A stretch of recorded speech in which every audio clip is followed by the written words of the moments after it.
నమస్తే. సుప్రభాతం official channel ప్రేక్షక దేవుళ్ళందరికీ కూడా స్వాగతం, శుభస్వాగతం. అక్షయ తృతీయ ఇది అందరికీ తెలుసు. అక్షయ తృతీయ అంటే ఆ రోజు బంగారం కొనాలి. ఇది వ్యాపారస్తులు, జ్యువెలర్స్ వాళ్ళు ఒక ప్రచారంగా దీన్ని మలుచుకొని తమ బంగారాన్ని అమ్మే విధానానికి ఇది ఒక రూపకల్పన. కానీ అక్షయ తృతీయ రోజు బంగారం కాదు, ఏ వస్తువు కొన్నా నీ ఇంటికి కావలసిన వస్తువులు, కారు, టీవీ, ఇతర స్థలాలు, వివాహాది శుభకార్యాలు, నిశ్చితార్థాలు, భూమి పూజలు, ఏదైనా సరే అక్షయ తృతీయ రోజు చేసుకోవడం చాలా విశేషం. ఈ రోజుల్లో బంగారం మనకు అందనంత దూరం వెళ్ళింది. 1,00,000 పై మాట.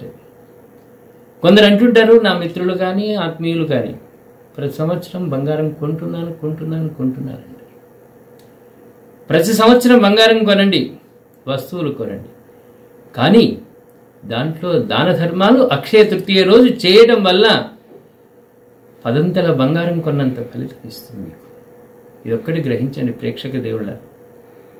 దానము చేయని పక్షంలో మిగతా రోజుల్లో చేయకున్న అక్షయ తృతీయ రోజు దాన ధర్మాలు చేయటం వల్ల అనంత కోటి లాభాలు కలుగుతాయి. అదేవిధంగా అక్షయ తృతీయ రోజు ఏదో ఒక వస్తువు కొనడం, కుటుంబం అంతా సంతృప్తి చెందడం కాకుండా, దీపావళి రోజు లక్ష్మీ పూజ ఏ విధంగానైతే అత్యంత భక్తి ప్రపత్తులతో చేసుకుంటామో, అక్షయ తృతీయ రోజు కూడా అత్యంత భక్తి ప్రపత్తులతో లక్ష్మీదేవిని పూజించడం వల్ల ఆ మహావిష్ణువు లక్ష్మీదేవి ఆనందపడతారు. అనంత కోటి లాభాలు మనకు కలుగుతాయి.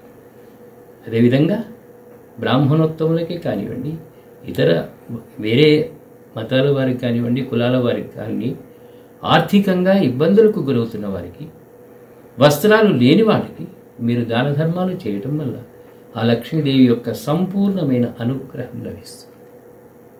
వేదవ్యాసుడు మహాభారతాన్ని అక్షయ తృతీయ రోజే ప్రారంభించాడు. ఇది వాస్తవం. అదేవిధంగా శ్రీకృష్ణ పరమాత్ముడు యుధిష్ఠిరునికి అక్షయ పాత్ర ఇచ్చింది కూడా అక్షయ తృతీయ రోజే.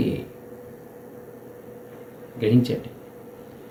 అక్షయ తృతీయ అంటే, అక్షయం అంటే అనంతకోటి. దీపావళి అప్పుడు ఒకప్పుడు దీపావళి రోజు పూజ కాగానే పుస్తకం రాస్తూ ఉంటాం. గతంలో లక్షల లాభాలు, ఆ తర్వాత కోట్ల లాభాలు. ఇప్పుడు ఏమైంది? అన్లిమిటెడ్ ప్యాకేజ్ లాగా అనంత కోటి లాభాలు కలగాలని కోరుతున్నారు. ఎవరిని? లక్ష్మీదేవి.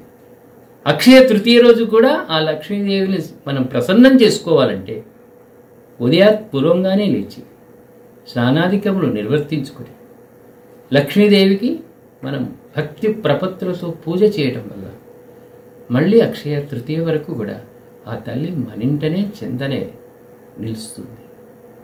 కాబట్టి అందరూ కూడా అక్షయ తృతీయ బుధవారం రోజు ఉంది. మంగళవారం రోజు సాయంత్రం 5:15 ప్రారంభమవుతుంది. బుధవారం రోజు 2:15 వెళ్ళిపోతుంది. ఆచరణ బుధవారమే. కాబట్టి అందరూ కూడా అక్షయ తృతీయ పర్వదినాన్ని జరుపుకోండి.